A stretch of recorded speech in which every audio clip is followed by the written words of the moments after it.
Hey guys, this is Vaibhav Agarwal and once again welcome back to our YouTube channel study material. Friends, आज के इस video में अपन बात करने वाले हैं वीआ world 22 R2 release new features and questions. जी हाँ फ्रेंड्स, 22 R2 रिलीज में जो भी अभी न्यू फीचर्स आए हुए हैं, 3 न्यू फीचर्स आए हुए हैं, वो मैं यहाँ पर आपको कवर करने वाला हूँ कि कौन से वो 3 न्यू फीचर्स हैं, आप उनको कैसे यूटिलाइज कर सकते हैं। उनके बारे में कुछ एक्स्ट्रा भी इन्फॉर्मेशन यहाँ पर अपन देखेंगे जो मैंने यहाँ पर कैप्चर कर रखी हुई है। कुछ इंपॉर्टेंट क्वेश्चंस इसी से रिलेटेड, मतलब न्यू फीचर्स से रिलेटेड मैंने यहाँ पर कवर कर रखे हैं।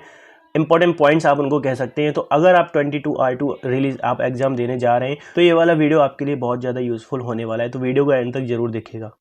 ओके फ्रेंड्स, सबसे पहले यहाँ पर बात कर लेते हैं वीआ पॉलिसी एंड क्राइटेरिया के लिए कि अगर आपको ये वाला एग्जाम क्रैक करना है तो आप कब तक ये वाला एग्जाम दे सकते हैं और क्या इसका पासिंग स्कोर है एंड क्या उसकी सारी पॉलिसीज़ हैं।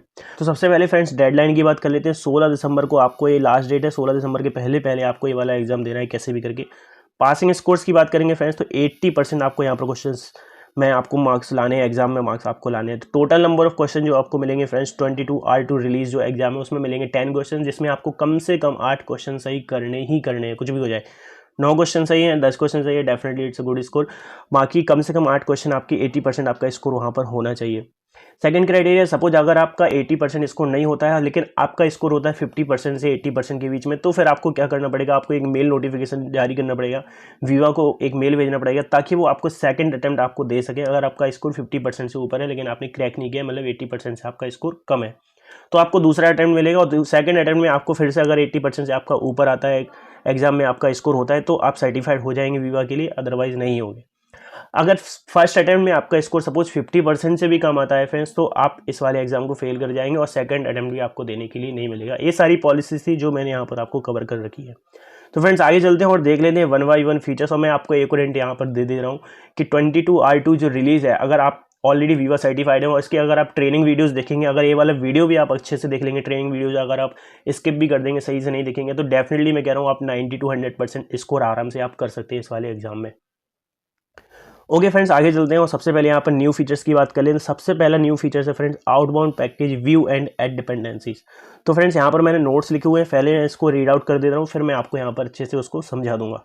View and add dependency overview की बात करेंगे friends. Administrator can migrate configuration changes between two vaults to migrate configuration changes between vaults and administrator will. तो सपोज आपके पास 2 वॉल्ट है, एक सपोज मान लीजिए आपके पास सैंडबॉक्स एनवायरनमेंट है एंड आपके पास है एक टेस्ट एनवायरनमेंट, और आपको उसको बोल सकते हैं UAT एनवायरनमेंट भी बोल सकते हैं, या फिर प्रोडक्शन भी आप यूज़ कर सकते हैं, कितने भी एनवायरनमेंट आपके हो सकते हैं।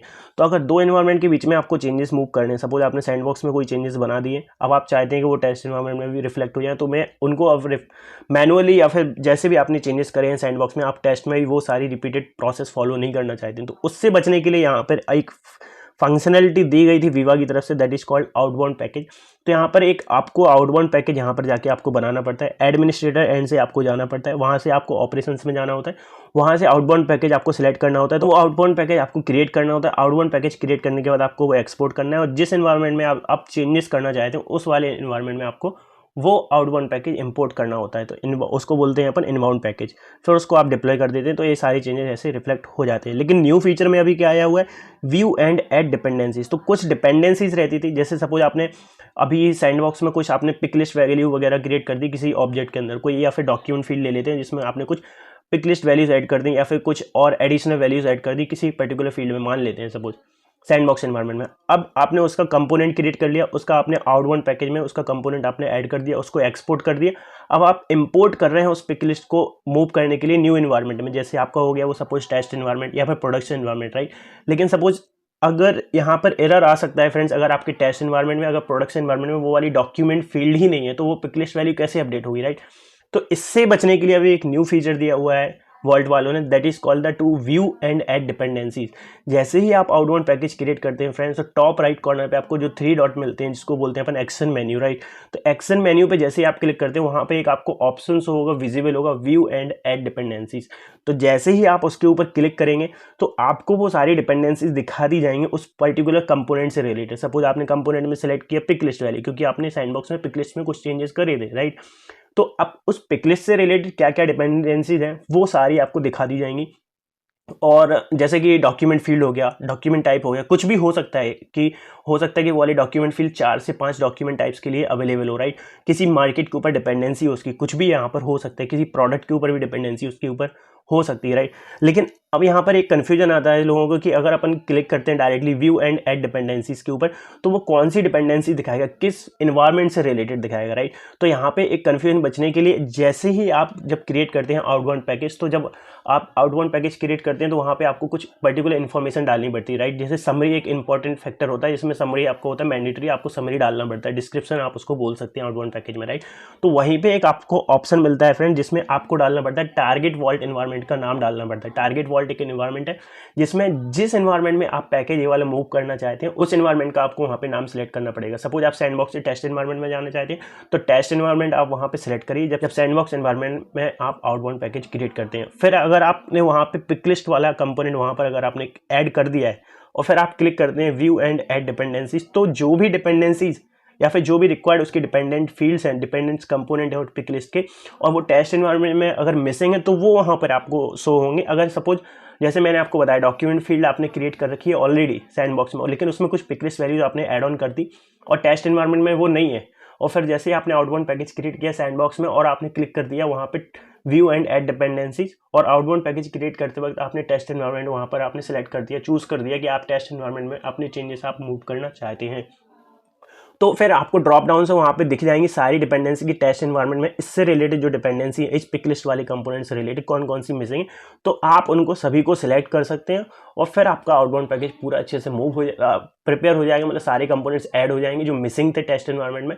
तो फिर आप आउटबाउंड पैकेज अगर आप मूव करेंगे तो वो एरर्स नहीं आएंगे। अभी इनिशियली क्या होता है, मतलब अभी जो करंट सिनेरियो है उसमें व्यू एंड ऐड डिपेंडेंसीज आपको ऑप्शन नहीं होता है, अवेलेबल नहीं होता है, तो जिसकी वजह से अगर आप डिप्लॉयमेंट पैकेज मतलब जो आपका कंपोनेंट है जो आपने आउटबाउंड पैकेज जो आपने क्रिएट किया है, अगर आप उसको डायरेक्टली इनबाउंड कर देते हैं टेस्ट एनवायरनमेंट में तो आपको फेलियर वहाँ पे एरर दिखेगा आपको, राइट, क्योंकि आपके पास डॉक्यूमेंट फील्ड ही नहीं है टेस्ट एनवायरनमेंट में। तो इन फेलियर्स से बचने के लिए ये वाला न्यू फंक्शनलिटी आया था, that is called view and add dependencies. तो यहाँ पर मैंने आपको पूरी डिटेल में आपको यहाँ पर बता दिया इस फीचर के बारे में। तो फ्रेंड्स आगे चलते हैं। तो फ्रेंड्स यहाँ पर कुछ इंपॉर्टेंट पॉइंट्स हैं जो आपको 22 R2 क्वेश्चन में भी यहाँ पर आपको पूछे जा सकते हैं, हो सकता है ये वाला क्वेश्चन यहाँ से आ जाए। तो कुछ इंपॉर्टेंट फीचर्स है जो मैंने हर एक न्यू फीचर्स के सेकंड वाले पेज में लिखा हुआ है। तो ये सेकंड पेज है व्यू एंड ऐड डिपेंडेंसी की फीचर वाला। तो ठीक है फ्रेंड्स, इसमें देख लेते हैं maximum 2000 dependent components that will be displayed when using view and add dependency functionality. जैसे ही अगर आप सपोज कोई कंपोनेंट क्रिएट करते हैं, मतलब आउटबाउंड पैकेज क्रिएट करते हैं और कोई कंपोनेंट आपने क्रिएट कर लिया किसी पर्टिकुलर एनवायरनमेंट में और कोई एनवायरनमेंट भी आपने चूज कर लिया, राइट।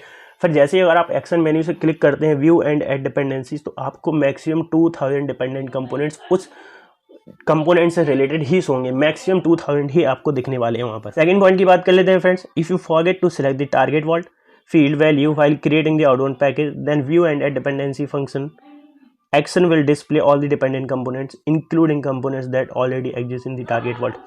तो फ्रेंड्स इसका मतलब है सपोज आपने कोई आउटबाउंड पैकेज क्रिएट कर लिया है सैंडबॉक्स में, पिक लिस्ट वैल्यूज आपने ऐड कर ली है, राइट, और फिर सपोज आप भूल गए हो, जैसे आउटबाउंड पैकेज क्रिएट कर रहे हो आप भूल गए हो वहाँ पर बताना कि आप किस एनवायरनमेंट में आप मूव करना चाहते हो ये वाला आउटबाउंड पैकेज, और फिर आप जैसे ही सपोज क्लिक कर देते हैं व्यू एंड ऐड डिपेंडेंसीज पे, तो आपको उस पिक लिस्ट वाले कंपोनेंट से रिलेटेड जितने भी सारे कंपोनेंट हैं डिपेंडेंट कंपोनेंट वो सारे दिख जाएंगे, चाहे वो आपके टेस्ट एनवायरनमेंट में हो या फिर नहीं हो, क्योंकि आपने यहाँ पर टेस्ट एनवायरनमेंट आपने सेलेक्ट ही नहीं किया। ये लिखा हुआ अगर आपने टारगेट फील्ड वैल्यू को अगर आपने ब्लैंक छोड़ दिया, आप भूल गए उसको सिलेक्ट करना, तो सारे डिपेंडेंट कंपोनेंट्स उसके शो होने लगेंगे।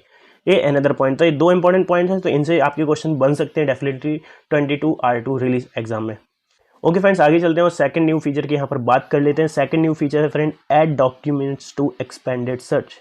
तो friends add documents to expanded search, इसमें न्यू फीचर में क्या हुआ है वो मैं यहाँ पर आपको बता दे रहा हूँ। Users can expand their searches through search collections configured by administrator. तो यहाँ पर आपको एक सर्च कलेक्शन बनाना होता है। जैसे ही आप एडमिन साइट पे जाते हो, सेटिंग टैब पर अगर आप क्लिक करते हो तो लेफ्ट साइड में जो आपको पैनल दिखता है वहाँ पर एक आपको मिलेगा सर्च कलेक्शन, सर्च करके। तो वहाँ पर जैसे ही आप क्लिक करेंगे तो आपको एक ऑप्शन आएगा क्रिएट सर्च कलेक्शन। तो सर्च कलेक्शन से क्या होता है फ्रेंड्स, सपोज किसी यूजर ने रिक्वेस्ट किया कि मुझे एक्सेस दे दिए ताकि मैं एक पर्टिकुलर डॉक्यूमेंट टाइप्स के मैं डॉक्यूमेंट भी व्यू कर सकूँ, प्रोडक्ट को मैं भी व्यू कर सकूँ, प्रोडक्ट रिलेटेड मैं सारे रिकॉर्ड्स देख सकूँ, ऑटो क्लेम रिलेटेड सारे रिकॉर्ड्स देख सकूँ, कोई भी एक ऑब्जेक्ट हो गया, कोई भी एक डॉक्यूमेंट टाइप हो गया या फिर मल्टीपल ऑब्जेक्ट्स हो गए और कोई भी एक डॉक्यूमेंट टाइप हो गया, उससे रिलेटेड अगर कोई डॉक्यूमेंट या फिर रिकॉर्ड कोई देखना चाहता है तो उसको अभी क्या करना पड़ता है, करंट सिनेरियो के हिसाब से उसको डॉक्यूमेंट के लिए अलग लाइब्रेरी में जाना पड़ता है। ऑटो क्लेम्स देखना है तो ऑटो क्लेम टैब में जाना पड़ेगा, वहाँ से वो ऑटो क्लेम के रिकॉर्ड्स देखेगा। सिमिलरली वो प्रोडक्ट्स के भी ऐसे देखेगा रिकॉर्ड्स, राइट। तो इससे बचने के लिए इसको मतलब कि बार बार उसको एक दूसरी जगह नेविगेट नहीं करना पड़े, उसके लिए यहाँ पर नया कंसेप्ट आया हुआ है and that is called search collection. इसमें आप क्या कर सकते हैं, सारे मतलब मल्टीपल ऑब्जेक्ट्स को आप ग्रुप कर सकते हैं एक पर्टिकुलर डॉक्यूमेंट टाइप के साथ। तो आप सपोज एक कोई एमई एडमिन करके एक यूज़र हो गया, आप चाहते हैं कि इस वाले यूज़र को क्या होना चाहिए, एक डॉक्यूमेंट टाइप वो विजिट कर सके, डॉक्यूमेंट टाइप के सारे डॉक्यूमेंट्स वो देख सके, और 3 या 4 ऑब्जेक्ट्स हैं उसके भी रिकॉर्ड्स वो देख सके। तो एक आप कलेक्शन क्रिएट करेंगे, उस कलेक्शन में आप 3-4 ऑब्जेक्ट को कंबाइन कर देंगे उस पर्टिकुलर डॉक्यूमेंट टाइप के साथ। तो एक ही जगह से अब वो नेविगेट कर पाएगा, बेसिक फॉर्म में या फिर एक्सपेंडेड फॉर्म में आप सर्च कर सकते हैं। दो आपके पास फीचर्स रहते हैं, राइट।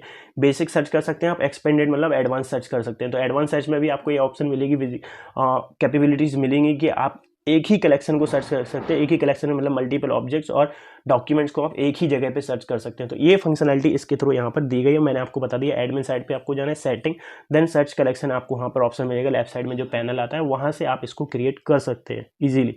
तो फ्रेंड्स यहाँ पर मैंने पूरे स्टेप वाइज यहाँ पर पॉइंट्स भी मेंशन कर रखे हैं कि आप कैसे क्रिएट कर सकते हैं। तो एडमिन में जाना है, सेटिंग में जाना है, देन आपको सर्च सेटिंग में जाना है, देन आपको क्लिक करना है क्लिक क्रिएट पे, फिर आपको यहाँ पर लेवल देना है, फिर उसके बाद एक ऑप्शनल होता है दैट इज कॉल्ड डिस्क्रिप्शन है। यहाँ पर आप डिस्क्रिप्शन एक ऑप्शनल फील्ड है, आप इसको दे सकते हैं। फिर आपके पास 2 टैब आएंगे, जैसा कि मैंने आपको बताया कि जिसमें आप कंबाइन कर सकते हैं पर्टिकुलर ऑब्जेक्ट्स को एंड डॉक्यूमेंट टाइप्स को। तो पहले लेफ्ट साइड में रहता है आपका ऑब्जेक्ट एंड राइट साइड में रहता है आपका डॉक्यूमेंट टाइप।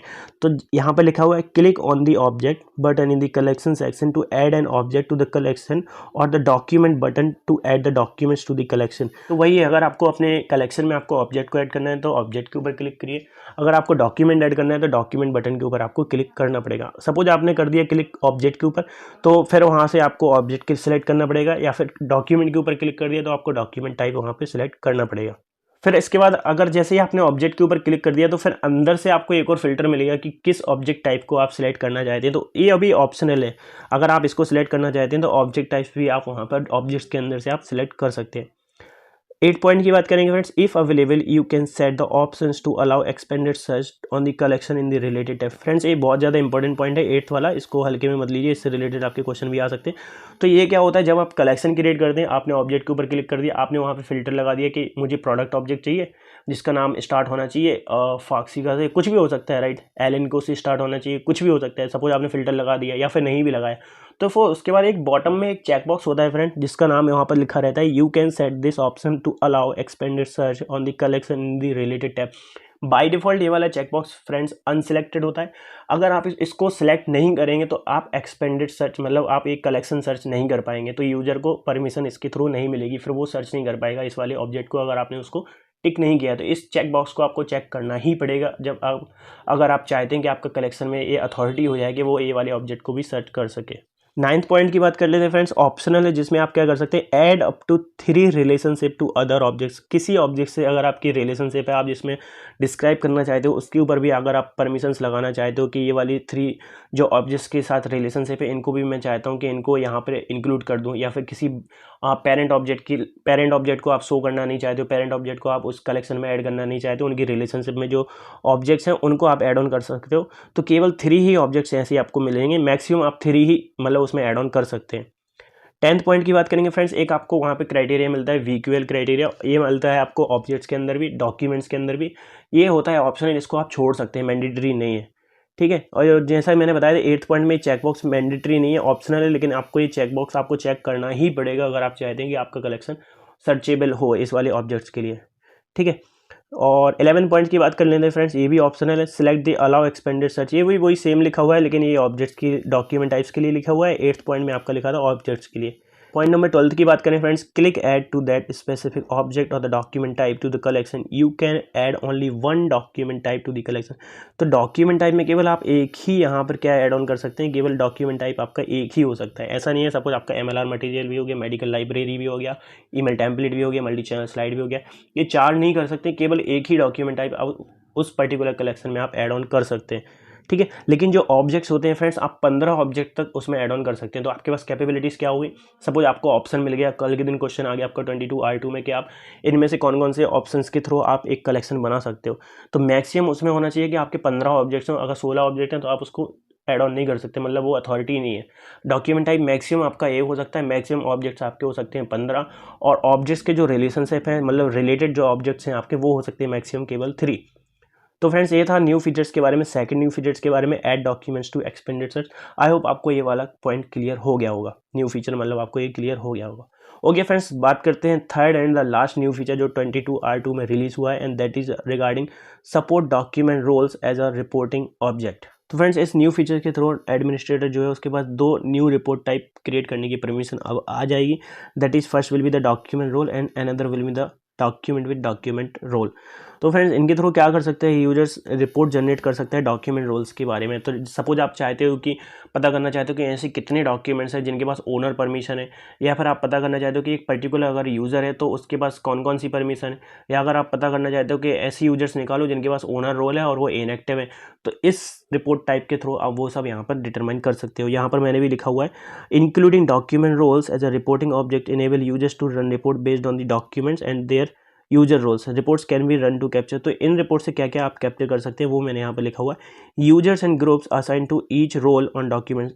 कोई एक पर्टिकुलर रोल हो गया, सपोज मेडिकल हो गया, रिव्यूअर हो गया, सिग्नेटरी हो गया, तो उसमें कौन कौन सी यूजर्स एंड ग्रुप्स हैं वो आप पता कर सकते हैं। Documents with specific owners, reviewers और अप्रूवर्स। आप पता करना चाहते हो कौन कौन से डॉक्यूमेंट्स हैं जिसमें पर्टिकुलर रोल है, जैसे कोई सपोज ए डॉक्यूमेंट्स है, आप पता करना चाहते हो उसमें कौन कौन से रोल्स हैं, आप वो पता कर सकते हो। यहाँ पे स्पेसिफिक ओनर्स भी अगर आप निकालना चाहते हो कि ये डॉक्यूमेंट्स है, इसमें मतलब कौन कौन से ऐसे डॉक्यूमेंट्स हैं जिसमें वैभव या फिर अनिकेत या फिर कोई भी हो सकता है जिसमें ओनर उसको परमिशन असाइन है, ठीक है। Active and inactive users and their roles on the document. Suppose कोई आप पता करना चाहते हो कि ऐसे कितने यूजर्स हैं जो इनएक्टिव हैं लेकिन उनके पास डॉक्यूमेंट ओनर की परमिशन है, डॉक्यूमेंट मैनेजर की परमिशन है, राइट, तो आप वो भी यहाँ से निकाल सकते हो। तो ये वाला जो डॉक्यूमेंट टाइप रिपोर्ट अभी यहाँ पर आया था, डॉक्यूमेंट विद डॉक्यूमेंट रोल्स, ये बहुत ज़्यादा इंपॉर्टेंट फीचर है मेरे ख्याल से। तो फ्रेंड्स आगे चलते हैं, कुछ की पॉइंट्स यहाँ पर मैंने लिखे हुए हैं जो 22R2 में डेफिनेटली आपको आ सकते हैं। If you are creating a report type with document as the primary reporting object, then you can select document roles, users and groups as well as the related reporting object। तो अगर आपने जब report type create करते हो ना, तो अगर आपने प्राइमरी ऑब्जेक्ट अगर आपने सेलेक्ट कर रखा है फ्रेंड्स डॉक्यूमेंट, तो फिर आपको डॉक्यूमेंट रोल्स तो आपको ऑप्शन मिलेगा ही मिलेगा। न्यू फीचर्स में बताया गया है क्योंकि डॉक्यूमेंट में डॉक्यूमेंट रोल्स, लेकिन आपको क्वेश्चन आ सकता है राइट कि डॉक्यूमेंट के बाद अगर आपका जो सेकेंडरी ऑब्जेक्ट है मतलब रिलेटेड ऑब्जेक्ट है, अगर वो डॉक्यूमेंट रोल्स है, तो उसके अलावा और कौन कौन से ऑब्जेक्ट वहाँ पे आपको अथॉरिटी है सिलेक्ट करने की, तो आप सिलेक्ट कर सकते हैं फ्रेंड्स। साथ में यूजर्स एंड ग्रुप्स भी आप वहाँ पर सिलेक्ट कर सकते हैं, आपको वहाँ पे अथॉरिटी है डॉक्यूमेंट रोल्स के अलावा भी आप सिलेक्ट कर सकते हैं users and groups. Second point की बात करेंगे friends, reporting on document roles enable users to view and analyse the below things. तो रिपोर्ट अगर आप क्रिएट करते हैं डॉक्यूमेंट रोल्स के ऊपर, तो आप ये सारी चीज़ें आप एनालाइज कर सकते हैं, लाइक डॉक्यूमेंट्स विथ एक्टिव और inactive users, groups assign to each documents, specific roles on document. ये सारे रिपीटेड पॉइंट्स हो गए मेरे ख्याल से जो मैंने यहाँ पर 3 आपको यहाँ पर एक्सप्लेन कर रखे। तो ये बहुत ही ज़्यादा इंपॉर्टेंट फीचर है फ्रेंड, और ये फर्स्ट पॉइंट बहुत ही ज़्यादा इंपॉर्टेंट होने वाला है। अगर ये क्वेश्चन आपको आ जाता है तो आप डायरेक्टली इसको टिक कर सकते हैं। तो फ्रेंड्स ये सब था न्यू फीचर्स के बारे में 22R2, और मैं यहाँ पे क्वेश्चन आपको डेफिनेटली नहीं बता सकता था एग्जाम्स के कि इसके एग्जाम के क्वेश्चन क्या क्या आए थे। बाकी मैं इसको क्रैक कर चुका हूँ और मेरा स्कोर इसमें अच्छा रहा। और फ्रेंड्स आज के वीडियो में बस इतना ही। अगर आपको वीडियो यूजफुल लगता है तो वीडियो को लाइक करें, शेयर करें, and don't forget to subscribe our channel. Thank you.